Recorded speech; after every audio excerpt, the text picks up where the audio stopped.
Hi, it's Dr. Parikh, and we're on Module 4, Sex and Reproduction. So we start with 3 readings from the book. The first 2 are fairly short. They both deal with issues around women's bodies and sexuality. So one focuses on body hair in general, and the other focuses specifically on genitals. And so there's certainly discussion of hair around the genitals, but it's a little broader than just hair as well. The next one, Slutshaming, talks about kind of in general how we treat women's bodies and think about women's bodies. And this one, I think around, particularly, we talked about this somewhat with the sexualization of girls. There's always a bit of push-pull about what is empowerment and choice and what is being objectified. And I think that's really difficult. And I think that may also play differently in different cultures. So I think it's tough. This last one, abortion and mental health, evaluating the evidence. I think it's important that we address issues around the effects of abortion on women. I also want to do a couple things. For one, I want to respect that we're in a Catholic university. And just like when I teach psychology, there are some ethical values that are professional values, and I respect those regardless of my personal values. There's also some university values, and around issues of abortion, that's something that I want to be respectful of. I also want to respect that each individual is coming with their own religion and value, and that respect for others is another part of our values here at Caldwell and within the profession of psychology. So I'm treading very lightly here, but I also think it's important that we do address some issues. So it's an article, it's a fairly long article overall. I want to direct your attention to a particular part of it. So when you're reading, in general, I actually often usually start with the discussion when I'm reading an article. I think excuse me, my root beer is not doing well for me. So I think starting in the discussion is often an easier overview of what's happening in this paper, especially if it's in a topic that you're not that familiar with. So I want you to start on one of the later pages where it starts the summary and conclusions, because they're really starting with what are we concluding? And this is the outcome of a lot of work by a lot of well-respected researchers within the American Psych Association. So the organization as a whole did a task force, and this is the report they're coming out with. There were other articles I considered including for this week that showed a little more of the controversy. But there's a couple things. For one, I think a lot of the arguments, so it's controversial because there's conflicting data and there's a lot of different ways to interpret things. And I think it's a lot of complexity for a 200 level class. And I think if we were in person and could go back and forth a little more, I might be more comfortable with it.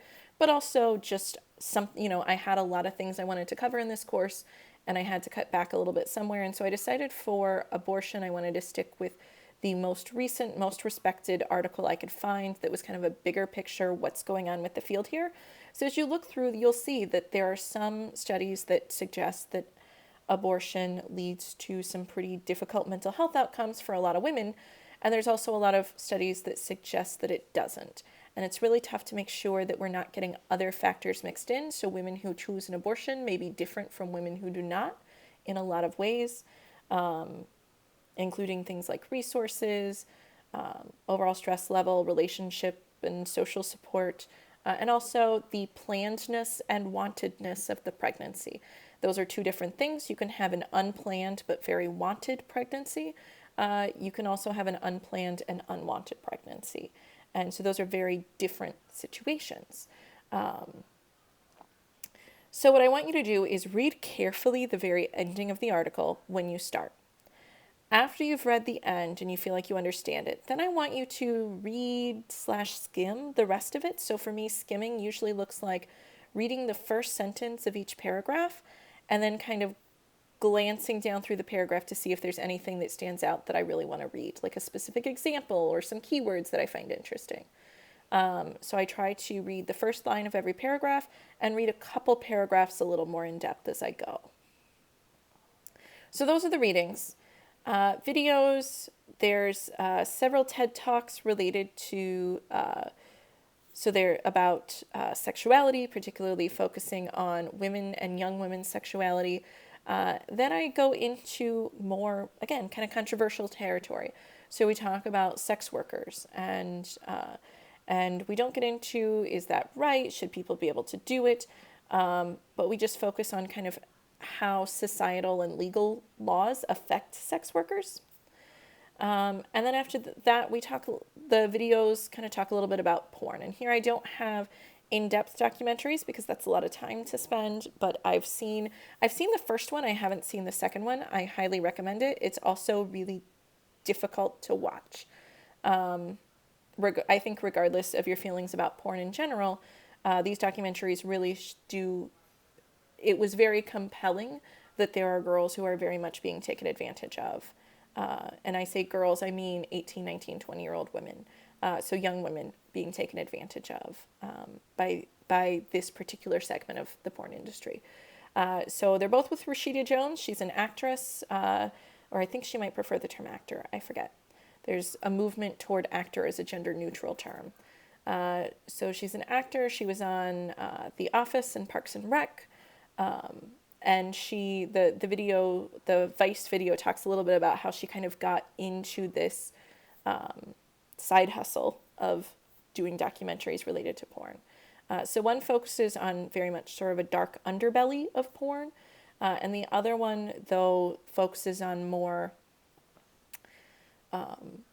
female-centered, so focusing on what women might want in porn.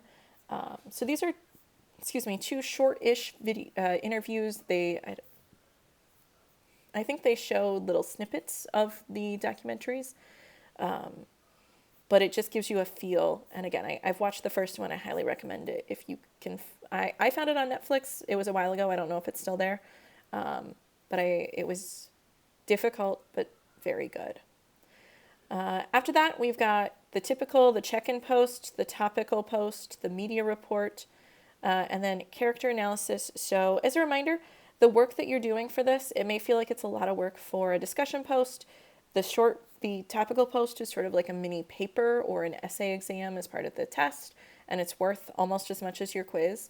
And then the character analysis stuff is meant to really go right into your paper. So here you're literally just drafting a paragraph that you might use in your paper. I want you to make sure that you're using a topic sentence, so one topic that summarizes the main point of this paragraph. That's especially helpful because when you're just sort of plopping it here out of context, it lets the reader know what you're trying to do with it. For this, I want you to use at least 2 sources. And for your paper overall, I expect you to use 4 sources total. So 1 source, that's the article you found last week, and then 3 more sources. They can be other articles you find in PsycInfo or elsewhere. They can also be sources from class. So as you're doing your readings, really keep an eye out for things that overlap with your topic. And so here I do tell you what I want you to do when you're responding to other posts. You're trying to sort of pick out the interesting points to let them know what you would want to know more about. Anywhere you got confused, or if you have ideas of other sources like, oh, this reading we did in Module 1 could be really appropriate here. So think of how to help them make their writing better and move their paper along. One of the reasons I make this really public is that I think this is a very interesting project, and I really want you interacting and learning from each other's work and journey as much as possible. This is a good time to remind you, no one is expected to be at a perfect level of being informed or woke or feminist. We're all on journeys. We're all becoming aware of new things. I had to cut out, if I make a big mistake really early on, I just stop the video and start over. And I had to redo a take for my last video that I did because I said, yeah, the sun's insane. And then I remembered that I'm trying to stop describing things as insane because that's ableist language. It's stigmatizing and making fun of mental illness. So we're all constantly growing. And so you're working to learn from each other and help each other. But also remember that, no one person in class, including me, including yourself, is the standard or is the goal or is perfect. We all have some things we're more aware of than others. So we're all sharing our perspectives and trying to be open to each other and also honest about where we are now and where we want to be. Right. I think that's enough for today, or for this video at least. Thanks.